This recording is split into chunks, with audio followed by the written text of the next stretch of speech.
Quel plaisir de vous retrouver sur RTI 1. Madame, monsieur, bonjour et bienvenue. Vous faites bien de nous suivre sur RTI 1.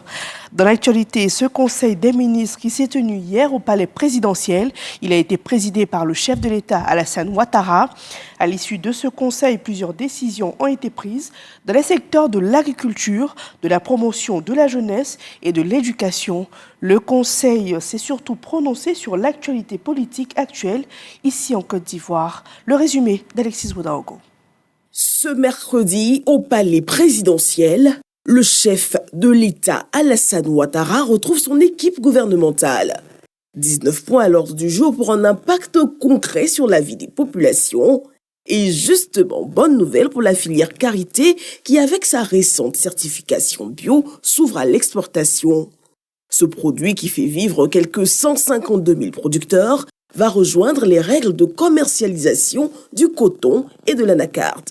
En lieu et place d'une toute nouvelle structure publique dédiée aux activités de la filière karité, la présente ordonnance recompose l'organe délibérant du Conseil coton-anacarde, précisément le conseil d'administration, de façon à prendre en compte les représentants de l'interprofession de la filière karité. Une carte destinée aux jeunes va voir le jour. Elle va permettre, entre autres, d'importantes réductions de coûts dans certains secteurs. Le projet Carte Jeune vise à offrir aux jeunes de 15 à 40 ans un accès facilité à des services essentiels à travers des réductions des coûts de produits et services dans des secteurs tels que la culture et les loisirs, l'éducation-formation et les transports.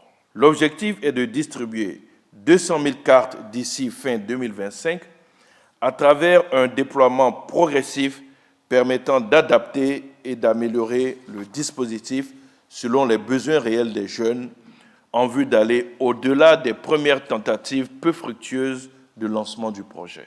Sujet de satisfaction, les acquis du PS-Gouv et du PJ-Gouv, les programmes jeunes et sociaux du gouvernement. Pour l'année 2025, l'un des objectifs majeurs sera d'atteindre un taux de couverture de 100% en matière d'électrification, garantissant ainsi à l'ensemble des localités du pays un accès à l'énergie afin d'accélérer le développement économique et social de notre pays. Il sera également construit 129 lycées et collèges, dont 15 lycées de jeunes filles et 114 collèges de proximité. Le porte-parole indique la création d'organes de régulation du secteur du foncier rural et aussi des ratifications pour l'amélioration du cadre des affaires. Le Conseil a adopté un décret portant ratification de l'accord sur la promotion, la protection et la garantie des investissements entre les États membres de l'Organisation de la Conférence islamique, donc l'OCI. Cet accord, signé en juillet 2012, prévoit des mécanismes de protection des investissements contre l'expropriation ou la nationalisation arbitraire et de règlement des différends par conciliation ou par voie d'arbitrage. La ratification de l'accord contribuera à attirer dans notre pays de nouveaux investisseurs donc issus des pays membres de l'OCI et à simplifier les échanges économiques et commerciaux avec les pays membres de l'organisation. Avec ces ratifications, des dispositions nouvelles pour l'intégration économique sous-régionale via la ZLECAf, un tableau de démantèlement tarifaire dégressif est attendu sur la base de la réciprocité. Répondant aux questions d'actualité, le porte-parole du gouvernement se prononce sur la radiation du président du PDCI RDA Tidiane Thiam de la liste électorale. Il est tout à fait légitime qu'un justiciable utilise toutes les voies de recours qui lui sont offertes. Mais c'est fait dans l'ordre. En ce qui concerne la commission électorale, toutes les décisions sont prises de façon collégiale. Donc ça veut dire que toutes les décisions qui ont été prises par la commission électorale jusqu'à ce jour ont rencontré le consentement de tous les membres de cette commission électorale. C'est facile donc de voir partout la main de l'État Mais je peux vous assurer que le président de la République est en train de réussir à construire l'état de droit qu'il veut que notre pays devienne. L'engagement du chef de l'État, c'est de garantir la paix et la sécurité dans notre pays. Et on sait que cet engagement, il y tient. Et il le respecte parce que depuis 15 ans, nous sommes en paix. Cette quiétude-là, il y tient. Et Dieu sait combien de fois il y veille, nous apporter la paix et la sécurité. Il ne faillira pas à cet engagement-là. C'est pourquoi je peux me permettre de dire que le désordre ne sera pas toléré. Le Conseil a pour finir entendu la communication sur la mission du vice-président. En France, le pays est engagé dans la lutte contre la malnutrition. Il annonce aussi la participation du haut représentant du chef de l'État pour les obsèques du très Saint-Père François à Rome. Et un vent de créativité souffle sur Abidjan. Le MIVA s'installe au parc des expositions avec les femmes au cœur de cette 6e édition. Plus de 600 exposants dévoilent leur création entre tradition et innovation.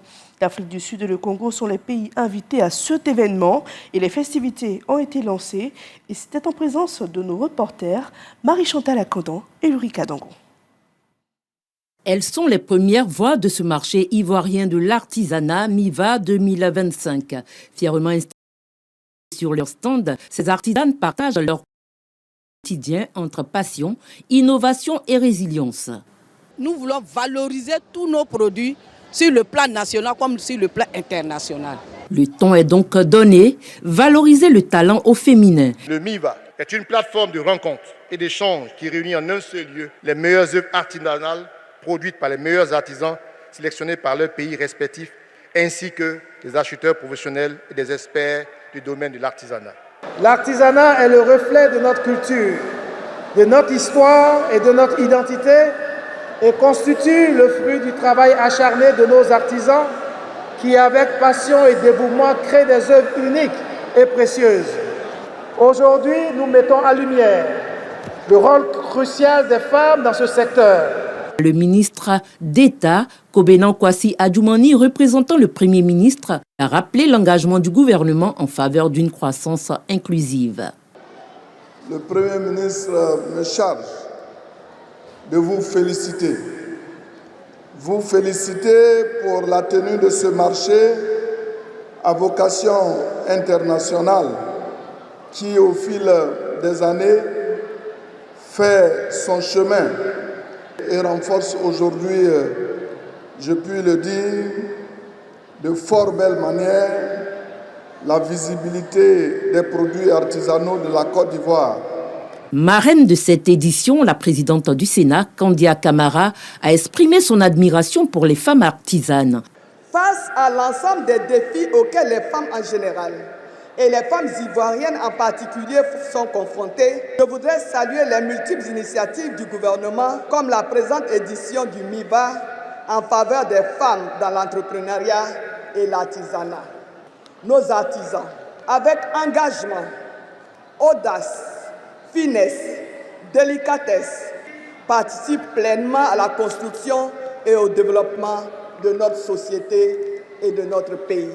Je salue les actions éminemment citoyennes de la première dame, Madame Dominique Ouattara, qui, à travers le Fonds d'appui aux femmes de Côte d'Ivoire, FAFSI, suscite tant d'initiatives entrepreneuriales, contribuant ainsi à transformer profondément la qualité de vie des femmes et de la société tout entière. Parmi les annonces fortes de cette 6e édition, un terrain de 3 hectares dans la commune de Beaunois offert par le Premier ministre aux artisanes pour soutenir leur développement. Et place au dialogue dans le secteur éducation et formation. Les syndicats saluent l'écoute du gouvernement. Un cadre de concertation régulier a même été mis en place à l'issue de ces échanges entre les fonctionnaires et la ministre Anne-Désirée Ouloto. Suivons les détails avec notre reporter Franck Quadio. Après 3 jours de réflexion à Grand-Bassam sur le chronogramme de l'examen des revendications relatives à la prime d'incitation des fonctionnaires à motif de la récente grève, le dit chronogramme est adopté et communiqué en présence de la ministre d'État, ministre de la fonction publique, Anne-Désirée Oloto. L'ensemble des activités définies par ce chronogramme de travail est prévu s'achever le 15 septembre 2025, date à laquelle les conclusions des travaux du comité consultatif de la fonction publique seront transmises au gouvernement. L'atelier A, en outre, était le cadre propice pour les parties de réaffirmer leur volonté commune de privilégier le dialogue et la négociation comme mode de règlement des préoccupations des fonctionnaires et agents de l'État. Je voudrais prendre bonne note et je voudrais vous indiquer que seuls les résultats d'une étude technique, d'une étude pertinente pourront aider le gouvernement dans sa compréhension de vos attentes. Les syndicats adhèrent et le traduisent par des motions de remerciement. Nous, renouvelons nos vifs remerciements à son Excellence, Monsieur le Président de la République de Côte d'Ivoire, pour sa constante sollicitude en faveur du bien-être des fonctionnaires et agents de l'État de Côte d'Ivoire. Adressons notre profonde gratitude à son Excellence, Monsieur le Premier ministre, pour son engagement à renforcer le cadre d'échange et de dialogue. Anne-Désirée Oloto rassure cependant qu'il faut renouveler le pacte de confiance établi avec le président de la République. Le président de la République, Alassane Ouattara, a déjà prouvé sa capacité à apporter des réponses aux attentes de ses fonctionnaires et agents de l'État, à travers des décisions que vous avez qualifiées comme étant historiques. S'il l'a fait hier, il peut le faire encore. Il a seulement besoin de vous donner simplement l'opportunité de le faire dans la sérénité. Dans les jours à venir, ces résolutions prendront forme avec déjà la multiplication des rencontres du comité consultatif chargé de la consolidation des acquis sociaux. Parlons à présent de défense et de sécurité. Les États-Unis renforcent leurs liens de coopération avec la Côte d'Ivoire. L'exercice Flintlock 2025 se tiendra ici à Jacquesville du 24 avril au 14 mai prochain. 500 soldats issus de 38 pays y prendront part. L'objectif, un partage d'expériences et de bonnes pratiques en la matière. Walter Amadou Ouattara. Flintlock est le principal exercice de forces spéciales dirigé par le commandement militaire américain pour l'Afrique, AFRICOM. Cet exercice est prévu se tenir à Jacquesville du 24 avril au 14 mai 2025. Il va réunir plus de 500 personnels des forces spéciales de 38 pays. Face à la presse nationale et internationale, des responsables de l'ambassade des États-Unis d'Amérique en Côte d'Ivoire ont divulgué des informations relatives à cet événement de prévention au plan sécuritaire. Nous avons 3 axes pour notre coopération. Premier axe, renforcer les capacités, ça veut dire la formation et les équipements. Le deuxième axe, renforcer les institutions de défense. Et troisième axe, développer un partenariat durable avec l'armée ivoirienne. Le choix de la Côte d'Ivoire pour l'accueil des éditions de l'exercice Flintlock traduit le symbole d'un partenariat militaire solide et stratégique. Nous sommes fiers que les États-Unis soutiennent une initiative axée sur la préparation, l'équipement et le soutien des unités de première ligne opérant dans les zones à risque. Par ailleurs, les États-Unis d'Amérique soutiennent la Côte d'Ivoire dans la sécurisation des frontières nord avec un investissement de 46 milliards de francs CFA. Et sur la scène internationale, l'actualité, vous le savez, est dominée par le rappel à Dieu de sa sainteté, le pape François. 9 jours de deuil seront observés au Vatican à partir de samedi, jour de ses obsèques. Au cours de ces journées, du côté de la basilique Saint-Pierre, auront lieu des célébrations solennelles jusqu'au dimanche 4 mai. Et c'est la fin de ce journal. Merci à tous de nous avoir suivis. Ne manquez pas le flash de 10h avec Marine Cognan. Et moi, je vous retrouve demain, même heure et même chaîne.